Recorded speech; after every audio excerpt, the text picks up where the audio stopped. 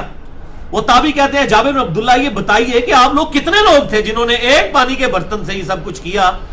وہ جو ہے بھی چھاگل تھی ایک ہاتھ سے اٹھائی جانے والی.